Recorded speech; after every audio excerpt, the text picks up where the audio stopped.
وہ اب 3.5 روپے آپ نے کرنی ہے، جتنی جلدی کر دیں گے اتنا ہی اچھا ہے۔ نمبر 2، آپ کی اس وقت ایک فائنینسنگ گیپ ہے۔ کچھ لوگوں کو میں نے ضرور سنا ہے یہ کہہ رہی ہیں کہ فائنینسنگ گیپ جو ہے وہ شاید $4 بلین کا ہے، وہ پورا ہو جائے گا۔ میں ڈاکٹر صاحب عابد سلیری صاحب سے بھی اس بارے میں پوچھوں۔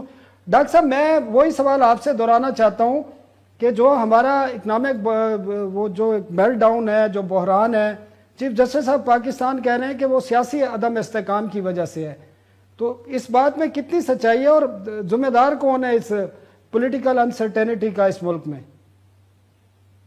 میں اس سے بہت حد تک متفق ہوں، بلکہ اگر آپ فچ کی رپورٹ پڑھیں جو ابھی ہماری ایک ہفتہ پہلے جو ڈاؤن گریڈنگ ہوئی ہمارے ڈیٹ کریڈٹ ورتھینس کی، تو فچ نے جو کنکلوڈ کیا انہوں نے کہا کہ جی پاکستان کی باقی ساری چیزیں ٹھیک ہیں، اور آئی ایم ایف کا اگر پروگرام ملتا ہے تو یہ جو اس وقت بیلنس آف پیمنٹ کا بحران ہے اس سے بھی گزارا جائے گا۔ لیکن اس کے بعد جو انہوں نے رسک ہائی لائٹ کیا ہے، رسک کو یہ کہتے ہیں کہ پاکستان کی جو اکنامک اور جو پولیٹیکل کلائمیٹ ہے، جو سیاسی کشمکش ہے، اس کی وجہ سے خدشہ یہ ہے کہ آئی ایم ایف کا پروگرام مکمل طور پہ امپلیمنٹ نہیں ہوگا، اور اگر مکمل طور پہ اس دفعہ امپلیمنٹ ہو بھی جاتا ہے تو جون 23 کے بعد کی وہ بات کر رہے ہیں کہ جون 23 کے بعد اس بات کو انشور کرنا کہ آنے والی جو بھی حکومت ہوگی اگلے الیکشن کے بعد وہ ان ریفارمز کو کنٹینیو رکھے گی، یہ ایک بہت بڑا خطرہ ہے اور یہ ایک بہت بڑا رسک ہے۔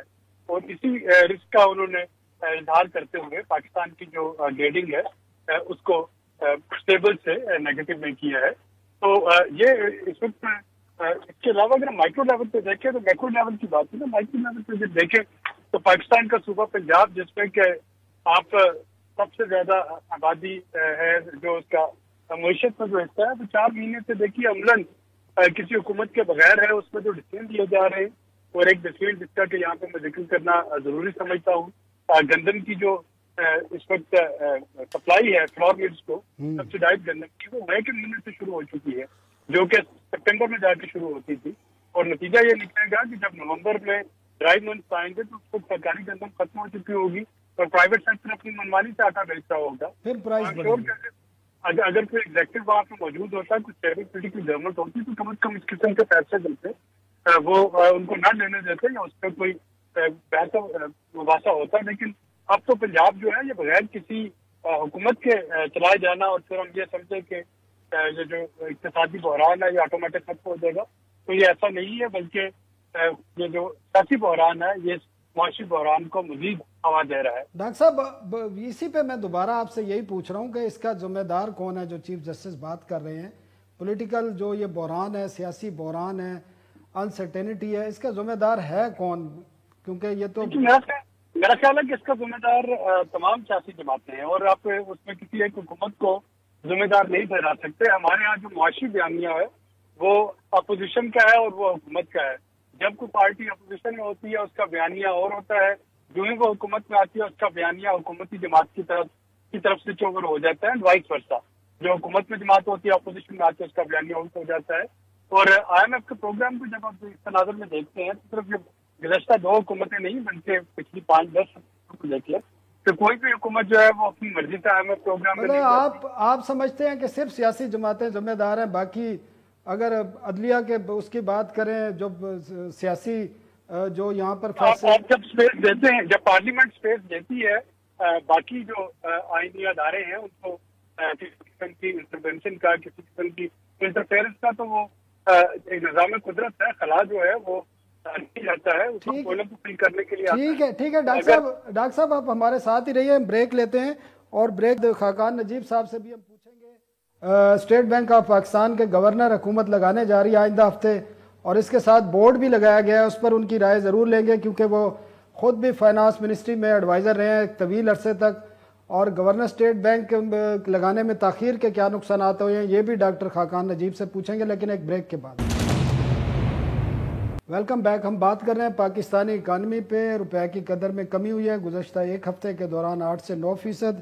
ڈاکٹر خاقان نجیب ہمارے ساتھ ہیں۔ ڈاکٹر صاحب آپ فائنانس منسٹری میں بھی رہے ہیں، اور گورنر اسٹیٹ بینک کے رول اور گورنر اسٹیٹ بینک کی تعیناتی، اور اسٹیٹ بینک کا جو بورڈ ہے وہ حکومت نے تعینات کر دیا، 3 مہینے لگے ہیں حکومت کو، لیکن ابھی تک گورنر اسٹیٹ بینک تعینات نہیں کیا گیا۔ اب یہ کہا جا رہا ہے کہ ایک سمری گئی ہے اور کیبنٹ کا جو آئندہ اجلاس ہوگا شاید اس میں پیش کی جائے گی۔ تو اس سے کتنا اکانومی پر افیکٹ آیا، خاص کر آپ کے روپے کی قدر کے حوالے سے اور ایکسچینج ریٹ پر، اور ساتھ ہی انٹرسٹ ریٹ کے حوالے سے جو ایشوز ہیں اور انفلیشن کے ایشوز ہیں، اس کو کتنا امپیکٹ آیا ہے؟ ثنا صاحب دیکھیں کہ دو طرح کی پالیسیز ہوتی ہیں جو ملک کی اکانومی پہ بہت زیادہ اثر چھوڑتی ہیں. ایک فسکل پالیسی جو کہ ہم بجٹ اور ریونیو جو ہم رن کرتے ہیں فائنانس منسٹری میں. دوسری پالیسی ہے مانیٹری پالیسی. مانیٹری پالیسی بہت امپورٹنٹ ہو گئی ہے اسپیشلی جب سے آپ نے اسٹیٹ بینک کی انڈیپینڈنس کو زیادہ بڑھایا، اسٹیٹ بینک کے گورنر کی پاور کو جو ہے وہ بھی بڑھایا، اور یہ انشور کیا کہ انفلیشن ٹارگیٹنگ جو ہے وہ ان کا ایک کی ایسا فوکس ہو جس پہ وہ لے کر چلیں.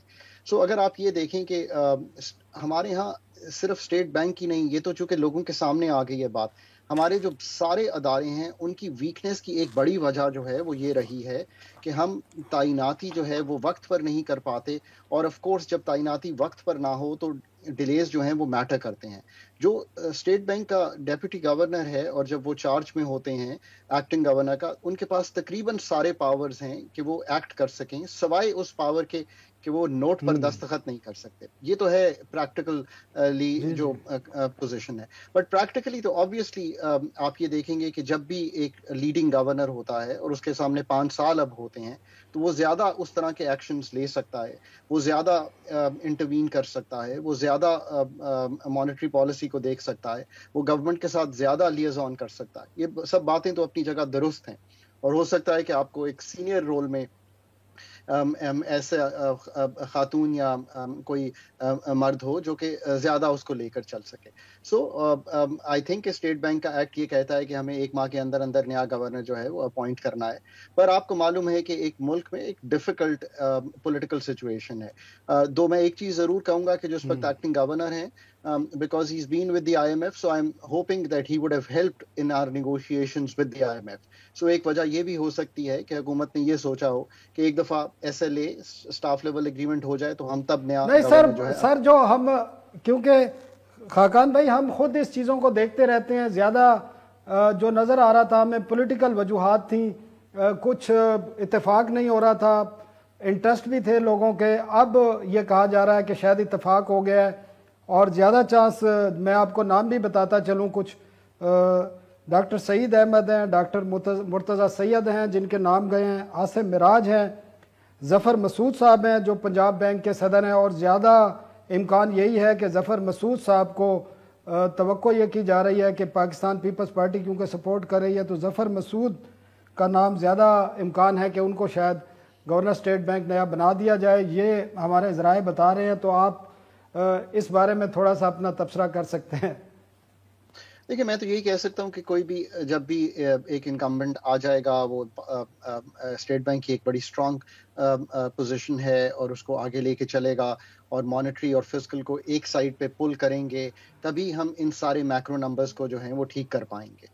That would be the best thing. Let's see. ٹھیک ہے، آپ سمجھتے ہیں کہ گورنر اسٹیٹ بینک کے آنے سے کافی چیزیں بہتر ہوں گی، ایکسچینج ریٹ مستحکم ہوگا، انٹرسٹ ریٹ، انفلیشن، یہ تمام چیزیں بہتری کی طرف آ سکتی ہیں. ڈاکٹر عابد صاحب، 2 چیزیں، ایک تو یہی بات ہے گورنر اسٹیٹ بینک کی، ایک دوسرا ایک حکومت نے ایک آرڈیننس اپروو کیا ہے، ابھی وہ آرڈیننس جاری ہونا ہے، اور اس کا آرڈیننس کا نام ہے intergovernmental commercial transaction ordinance 2020، اور یہ کاپی میرے پاس اس کی موجود ہے.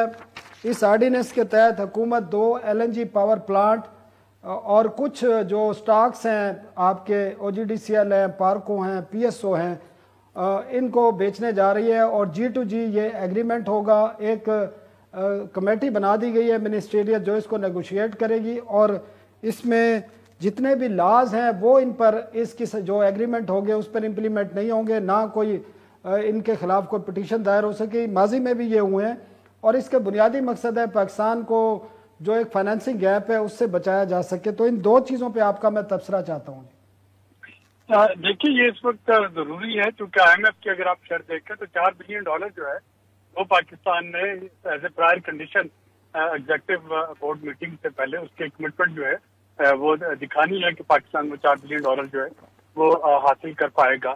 ماضی میں ہم نے دیکھا، اور آپ پاکستان اسٹیل مل کی جو ٹرانزیکشن شوکت عزیز صاحب کے زمانے سے ہونی تھی، اس وقت سے لے کے اب تک دیکھیں کہ اکثر جو پرائیویٹائزیشن ہے وہ اسی وجہ سے تاخیر کا شکار ہوئی ہے کہ اس کی لٹیگیشن ہو جاتی تھی.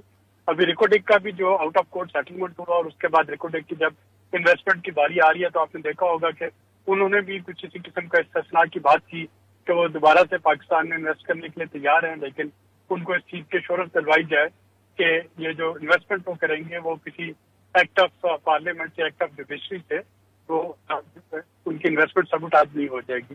تو یہ اس قسم کے جو خدشات ہیں وہ موجود ہیں. اب دوسری طرف اگر آپ دیکھتے ہیں تو یہ خدشہ بھی موجود ہے کہ اس طرح کے جب سویپنگ لاز آ جاتے ہیں تو اس میں چیک اینڈ بیلنس جو ہے وہ ختم ہو سکتا ہے. وہاں پہ ڈسکریشنری پاور جو ہے وہ ڈسیزن میکر وہ تو کوئی بھی لا جو ہے اس سے ایگزمپشن ہوگی. پیپرا لا ہے یا ایس سی سی پی لا ہے، وہ تمام لا. ڈاکٹر صاحب ہمارے پاس ٹائم ختم ہو رہا ہے. ڈاکٹر عابد سلیری صاحب، ڈاکٹر خاقان نجیب صاحب، آپ دونوں کا بہت شکریہ.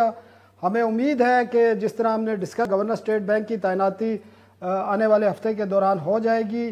ہم وقفہ لیتے ہیں اور وقفے کے بعد ہم بات کریں گے جو ملک بھر کے تاجروں، خاص کر جو کمرشل جن کے پاس بجلی کے کنیکشن ہیں، ان پر جو ایک ٹیکس فکس لگایا گیا اس پر احتجاج بھی ہو رہا ہے.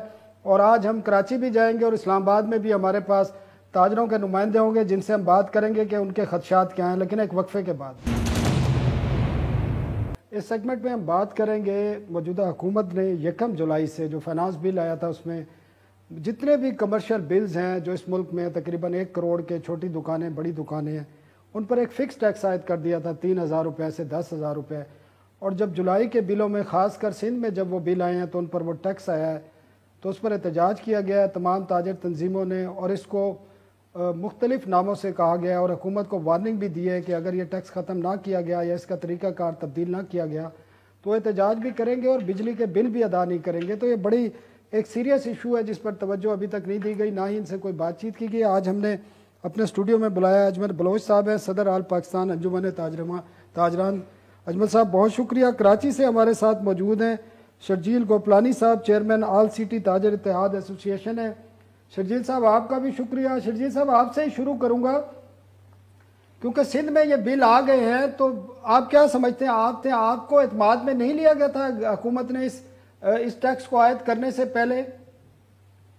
نہیں، دیکھیں حکومت نے کسی کو بھی اعتماد میں نہیں لیا. جو ہماری انفارمیشن ہیں اسٹیک ہولڈرز کو پوچھنا چاہیے تھا. دوسری بات میں ایک چیز آپ کی تصحیح کرتا چلوں کہ جو یہ ٹیکس انہوں نے لگایا ہے وہ 3,000 روپے لگایا ہے جو ٹیکس فائلر ہیں سیل ٹیکس میں جو رجسٹرڈ ہے ان کے اوپر.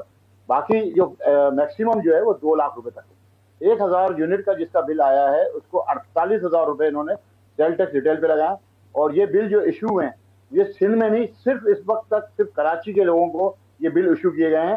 باقی کہیں بھی ابھی تک بل ایشو نہیں ہوئے اور کراچی میں یہ بل ایشو ہو گئے ہیں. اور ہمیں جو دکان بند پڑی ہوئی ہے، جس کا میٹر سالوں سے بند ہے، جس کی ریڈنگ 0 آ رہی ہے، اس کا جو ٹوٹل بل آیا ہوا ہے 6,810 روپے سے لے کے 6,890 روپے، جس میں 190 روپے یا 180 روپے کراچی الیکٹرک کے چارجز ہیں، جس میں میٹر رینٹ ہے اور فکس چارج ہے. وہ بقایا تمام چیزیں وہ ٹیکس ہیں. اور منیمم کم از کم ٹیکس جو اس وقت بلوں میں لگایا گیا ہے وہ 6,000 روپے، وہ بھی 3,000 روپے کہیں لگ کے نہیں آیا، کم از کم 6,000 روپے ہے. اور ہمارے پاس جو بل پہنچے ہیں اس میں 48,000 روپے تک کا سیل ٹیکس نافذ کر دیا گیا ہے ریٹیلر کے اوپر.